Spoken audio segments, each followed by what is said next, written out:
Halo, perkenalkan nama saya Rizky Firman Maulana. Saya dari Prodi Ilmu Pemerintahan, Angkatan 2020, reguler. Nomor 1, jelaskan pengertian perubahan sosial dari para ahli.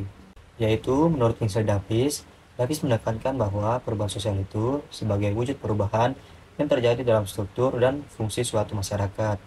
Dan menurut Persudi Suparlan, perubahan sosial merupakan wujud perubahan dalam struktur sosial dan pola hubungan sosial, termasuk di dalamnya ialah sistem politik, sistem kekuasaan, hubungan keluarga, dan kependudukan.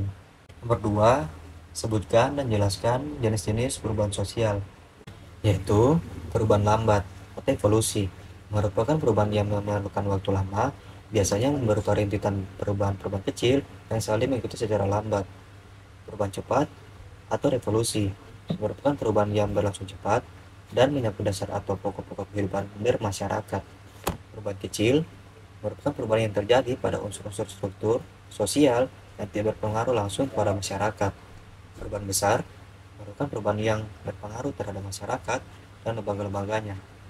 Nomor 3, sebutkan dan jelaskan ciri-ciri terjadinya perubahan sosial pada suatu masyarakat, yaitu perubahan berkelanjutan. Manusia sebagai makhluk sosial dimanapun berada akan mengalami perubahan, baik secara cepat maupun secara lambat. Hal ini sudah pasti terjadi akan terus berkembang. Perubahan imitatif.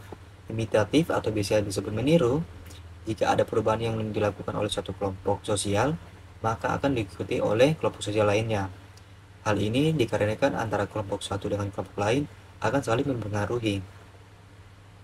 Perubahan hubungan timbal balik. Perubahan sosial tidak hanya terbatas pada hubungan material atau imaterial saja, tetapi bisa terjadi pada keduanya. Hal itu terjadi karena adanya hubungan timbal balik antara keduanya. Nomor 4, sebutkan dan jelaskan perubahan sosial dari 4 pandangan: klasik, equilibrium, konflik, dan modernisasi.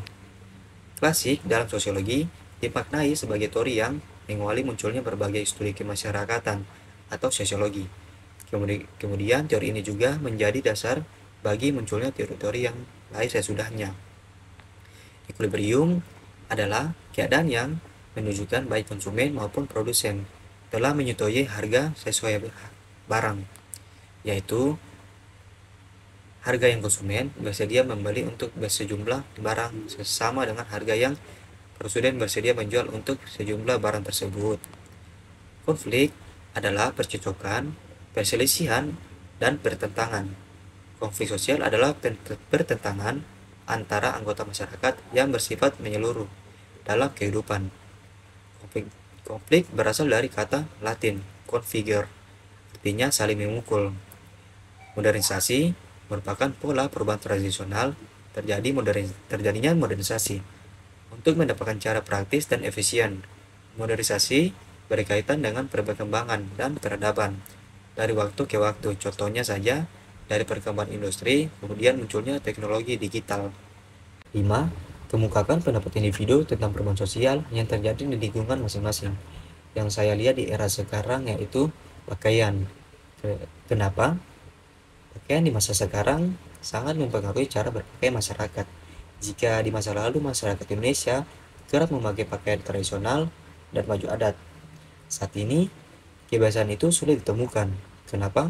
Karena faktor pendorong dan penggambar perubahan sosial, serta contohnya banyak orang kini memakai pakaian sesuai dengan tren yang sedang viral, maupun sekedar ingin mengenakan sesuai selera mereka.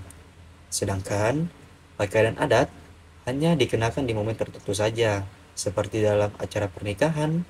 Contohnya adalah maraknya pakaian dari jeans, bahan kaos, dan lain-lain sebagainya. Sekian dari saya, terima kasih.